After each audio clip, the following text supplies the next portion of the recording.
السلام علیکم dear friends, welcome to the channel جو کہ ہے episodic novel stories. Dear friends, اس چینل میں آپ کو ملیں گی بہت ہی اچھوتے ناولز، بہت ہی دلچسپ کہانیاں اور رومانٹک ناولز۔ سو ہمارے ساتھ رہیے، اور اس سے پہلے کہ ہم اپنی کہانی کا آغاز کریں، اس چینل کو لائک کر دیں، اس چینل کو سبسکرائب کر کے بیل کا آئیکن ضرور پریس کر دیجیے گا تاکہ ہمارے چینل سے آنے والے ہر نیو نوٹیفیکیشن کی خبر سب سے پہلے آپ کو ملے۔ تیرے پیار میں، اور اس کی ہے قسط نمبر 11۔ جس دن سے اشر نے اس کے سامنے اپنے جذبات کا کھل کر اظہار کیا تھا، اس نے بھی اسے تنگ کرنا چھوڑ دیا تھا۔ وہ ایسا کوئی کام نہیں کر رہی تھی جس سے اشر کو شک ہو کہ وہ ابھی تک اس کے معاملے میں اپنے دل کو مطمئن نہیں کر پائی۔ اشر نے اسے 1 مہینے کا وقت مانگا تھا، جس میں 1 ہفتہ گزر چکا تھا۔ وہ دونوں صبح ایک ساتھ آفس جاتے، شام کو ان کی ایک ساتھ ہی واپسی ہوتی اور سارا دن اشر کے ہی آفس میں رہتی تھی۔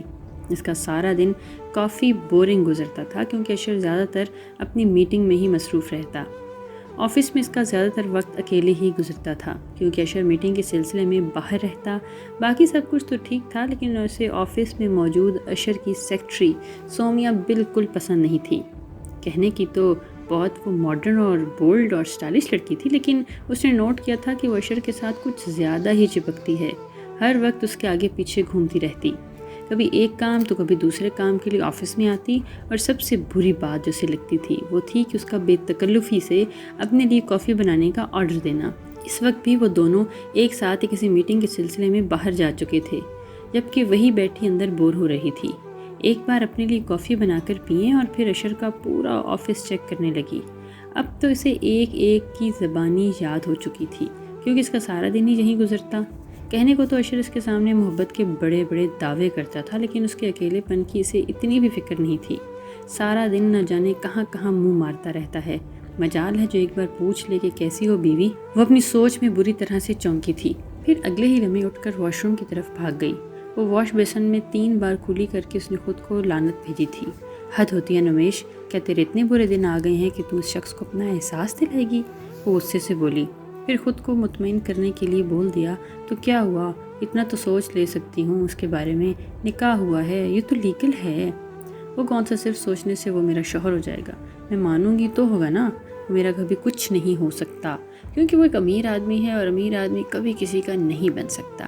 اس نے اپنی سوچوں کو پھر سے خود پر سوار کرتے ہوئے اپنی سوچ پر قائم رہنے کی قسم کھائی تھی، کیونکہ اب اشر کی محبت بھری نگاہیں، محبت بھرا لمس اور اس دن کا اظہار محبت اسے نہ چاہتے ہوئے بھی اس کے بارے میں سوچنے پر مجبور کر گیا تھا۔ یہ کیا، تم صبح صبح کہاں جانے کی تیاری کر رہی ہو؟ آج تو میں نے سوچا تھا ہم ایک ساتھ لنچ کریں گے کہیں باہر جا کر۔ آج سنڈے تھا اور وہ نمیش کے ساتھ باہر جانے کی پلاننگ کر رہا تھا، جب صبح صبح ہی وہ محلے جانے کی تیاری میں لگی ہوئی تھی۔ آپ نے مجھے پہلے نہیں بتایا، محلے میں میلاد ہے اور میں تو وہاں ضرور جاؤں گی۔ آپ کو پہلے بتانا چاہیے تھا تو میں پہلے پلاننگ نہیں کرتی یا خالو کو انکار کر دیتی۔ اب تو مجھے جانا ہوگا، میں نے وعدہ کیا ہوا ہے ان کے ساتھ۔ نمیش ایسے بول رہی تھی جیسے وہ زبردستی سے اپنے ساتھ لنچ پر لے جائے گا۔ اچھا، تم میلاد پہ جا رہی ہو تو یہ تو بہت اچھی بات ہے، جاؤ ثواب کماؤ۔ باہر تو ہم بعد میں جا سکتے ہیں، یہ زیادہ اہم ہے۔ ویسے اپنے دوست کی طرف نکلنے والا تھا، تم آرام سے جاؤ، ہم نیکسٹ ویک لنچ باہر کریں گے۔ اس کے گھبرانے پر اشر نے اس کو ریلیکس ہونے کے لیے کہا، ہاں وہی تو میں کہہ رہی ہوں، لنچ تو ہم کبھی بھی کر سکتے ہیں، لیکن یہ ثواب کا کام ہے، میلاد میں شرکت کرنا تو مجھے نکلنا چاہیے، یہ نہ ہو کہ وہاں میلاد شروع ہو جائے۔ نمیش جلدی جلدی اس کی نظروں سے اوجھل ہونا چاہتی تھی، اور کچھ نہ صحیح لیکن وہ اس کے لائے ہوئے کپڑے استعمال کرنے لگی تھی۔ وائٹ فراک پر وائٹ دوپٹے کو حجاب کی صورت میں کیے وہ آسمان سے اتری کوئی حور لگ رہی تھی۔ چہرے پر ایک پیارا سا نور تھا جو اس کی خوبصورتی کو 4 چاند لگا رہا تھا۔ میلاد میں میرے لیے بھی دعا ہو سکتی ہے تو کر دینا، میرے لیے بھی کچھ بہتری ہو جائے۔ ہاں کیوں نہیں، میں دعا کروں گی کہ اللہ آپ کی ہر مراد پوری کرے، وہ جلدی جلدی کہتی باہر نکل گئی تھی۔ اشر اس کی دعا سن کر مسکرا دیا، اب تو میری مراد تمہیں پا کر ہی پوری ہو گئی نمیش اشر شاہ۔ وہ زیر لفظ بڑبڑاتے ہوئے اوپر کمرے کی طرف آیا۔ آخر ایسی کیا بات تھی کہ میں اس کو اشر پر بھروسہ نہیں کرنے دے رہی تھی؟ کیا کمی تھی اس میں کہ نمیش اس طرح سے نظر انداز کر رہی تھی؟ اسے کترانا گھبرانا اشر کی نگاہوں سے چھپا ہوا نہیں تھا۔ وہ نہا دھو کر فریش ہوا ہی تھا کہ باہر اس کے ملازم نے بتایا کہ کوئی لڑکی آپ سے ملنے آئی ہوئی ہے۔ کسی لڑکی کی جان کر وہ پریشان ہوا تھا، کہیں فرت تو نہیں آ گئی؟ وہ سوچتے ہوئے نیچے آیا تو سامنے ایک انجان لڑکی کھڑی تھی جو مسکرا رہی تھی۔ دیکھنے میں کافی خوبصورت تھی، لیکن کون تھی یہ اشر کے لیے چہرہ بالکل انجان تھا۔ السلام علیکم، میرا نام فرح ہے، نمیش کی دوست ہوں۔ میں آپ کو نہیں جانتی، لیکن بیٹھنے میں اگر کوئی قباحت نہ ہو تو اپنا تعارف کرواتی ہوں۔ یقیناً میری آمد آپ کو بری نہیں لگے گی، وہ مسکراتے ہوئے بولی۔ یہ ہوش اخلاق سی لڑکی اشر کو بھی بری نہیں لگی تھی، اور نمیش کا حوالہ تو اسے اور بھی اچھا لگا تھا۔ اس نے مسکراتے ہوئے خوشی دلی سے اس کو سلام کا جواب دیا۔ وعلیکم السلام، بیٹھیے۔ اس کے سامنے بیٹھتے ہوئے اسے بیٹھنے کا اشارہ کرنے لگا تو وہ مسکرا کر بیٹھ گئی۔ نمیش تو محلے گئی ہوئی ہے، شاید آپ کو پتہ نہیں وہاں کوئی میلاد ہے، وہ کہنے لگا تو فرح مسکرائی۔ جی میں جانتی ہوں، دراصل جو بات میں آپ سے کرنے آئی ہوں اس کے لیے نمیش کا یہاں نہ ہونا زیادہ بہتر ہے۔ کیا مطلب؟ میں سمجھا نہیں۔ میں آپ سے نمیش کے بارے میں چند باتیں کرنے آئی ہوں، جو جان کر شاید آپ کو اچھا لگے گا، شاید آپ کو اچھا نہ لگے، لیکن کچھ ایسی باتیں ہیں جن کا جاننا ضروری ہے۔ فرح کا انداز اسے متجسس کر گیا۔ وہ اپنی بیوی کے بارے میں سب کچھ جانتا تھا۔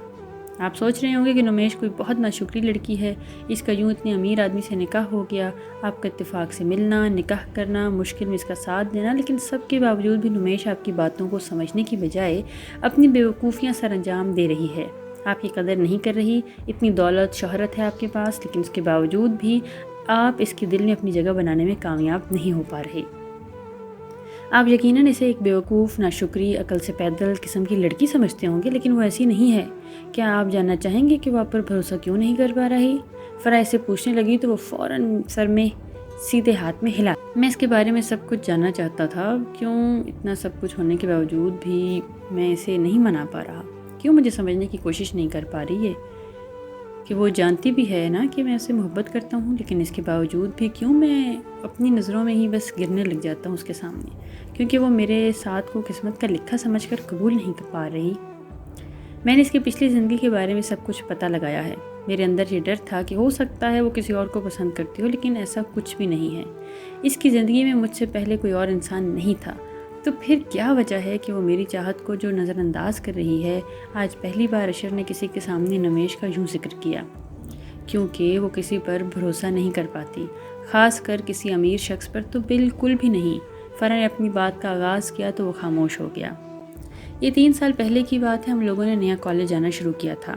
ہمارے کالج میں ایک لڑکا پڑھتا تھا، ہم لوگوں کو پتہ تھا ہماری دوست سعدی اس کو پسند کرتی ہے۔ امیر ہونے کی وجہ سے سعدی اپنی اوقات میں رہتی تھی، باسل کو پسند کرنا ایک الگ بات تھی، لیکن اس کے ساتھ زندگی کے خواب سجانا صرف خواب ہی تھا۔ یہ سعدیہ بہت اچھے طریقے سے جانتی تھی، وہ نمیش کے سامنے اکثر اپنی محبت کا اظہار کر دیتی۔ نمیش نے بہت بار اسے کہا کہ وہ باسل سے اپنی محبت کا ذکر کرے، لیکن سعدیہ خاموشی رہتی۔ ایک دن اتفاق ہی سا ہوا کہ باسل خود اس کے سامنے آ کر پورے کالج کے سامنے سے پرپوز کرنے لگا۔ سعدیہ کی خوشی کی تو کوئی انتہا ہی نہیں رہی۔ ہم سب کو یہ سب بہت اچھا لگا۔ پورے کالج میں ان کی لو سٹوری کے چرچے ہونے لگے۔ نمیش بھی اپنی بیسٹ فرینڈ کے لیے بہت خوش تھی، لیکن ایک دن جب سعدیہ نے شادی کا ذکر کیا تو اس کے الفاظ سن کر سعدیہ جیسے زندہ درگور ہو گئی۔ اس نے کہا کہ وہ صرف سعدیہ کو ایک شرط کے طور پر ڈیٹ کر رہا تھا۔ اس نے اپنے دوست کے ساتھ شرط لگائی تھی کہ وہ سعدیہ کو 1 مہینے تک ڈیٹ کرے گا، اور اس کی اس شرط کو پوری ہو جانے پر باسل نے بہت خوشی کا اظہار کیا تھا۔ باسل نے اسے اسی طرح سے روندا کہ شاید ہی وہ کسی پر یقین کر پاتی۔ وہ بہت کوشش کے باوجود بھی اپنی شرط کو پوری نہیں کر پایا اور اس کے دل میں اپنے لیے محبت پیدا کر گیا، لیکن اس کی عزت کے ساتھ نہیں کھیل سکا۔ اس دن نمیش کے دل میں باسل کے ساتھ ساتھ امیر لوگوں کے لیے بھی نفرت پیدا ہو گئی۔ وہ اکثر کہتی کہ امیر لوگ صرف غریب لڑکیوں کی زندگیاں برباد کر دیتے ہیں۔ اب کسی امیر شخص پر یقین کرنا اب نمیش کی بس سے باہر کی بات ہے۔ سعدیہ بالکل خاموش ہو چکی تھی۔ ایک دن اس کے گھر کسی بہت امیر گھر سے اس کا رشتہ آیا۔ اس کے ماں باپ نے اس کی مرضی جانے بغیر اس شخص سے اس کی شادی کر دی۔ شادی کے تقریباً 6 ماہ تک سب کچھ ٹھیک چلتا رہا۔ سعدیہ بھی اس نے بھی اس رشتے کو قبول کر کے زندگی میں آگے بڑھ چکی تھی، لیکن باسل کا سایہ اب تک اس کی زندگی سے ختم نہیں ہوا تھا۔ ایک دن اتفاق سے باسل سعدیہ کے گھر چلا گیا، کیونکہ وہ اس کا شوہر کا دوست تھا۔ اس نے سعدیہ کے بارے میں سب کچھ بتا دیا۔ اس کے شوہر نے نہ صرف سعدیہ کو طلاق دے دی، بلکہ سعدیہ کو اتنے برے طریقے سے مارا کہ اس کے پیٹ میں پلنے والا بچہ پیدا ہونے سے پہلے ہی مر گیا، اور اسی انفیکشن سے 17 دن کے بعد ہی سعدیہ کی موت ہو گئی۔ آپ سوچ رہے ہوں گے کہ سعدیہ کو اپنے گناہ کی سزا ملی تھی، اس نے ایک نامحرم سے محبت کرنے کی غلطی کی تھی، لیکن اس معصوم نے تو اپنے محرم سے بھی محبت کر لی تھی، اور اس محرم بھی اسے رسوا کر گیا۔ میں جانتی ہوں کہ آپ یہ سب کچھ سوچ رہے ہوں گے کہ آپ ایسے شخص نہیں ہیں، آپ نے تو سچے دل سے اس کا ہاتھ تھاما ہے، لیکن وہ معصوم تو ان سب باتوں کو نہیں جانتی نا۔ اس کے لیے ہر امیر شخص باسل جیسا آوارہ اور ہر شوہر سعدیہ کے شوہر کی طرح ذلیل ہے۔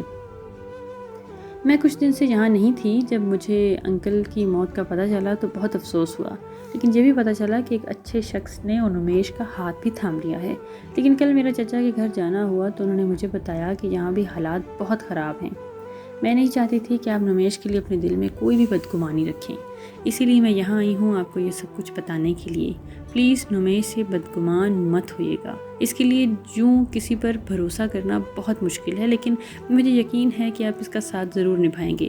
فرح کہتے ہوئے اٹھ گئی تو وہ بھی اس کے ساتھ ہی اٹھا۔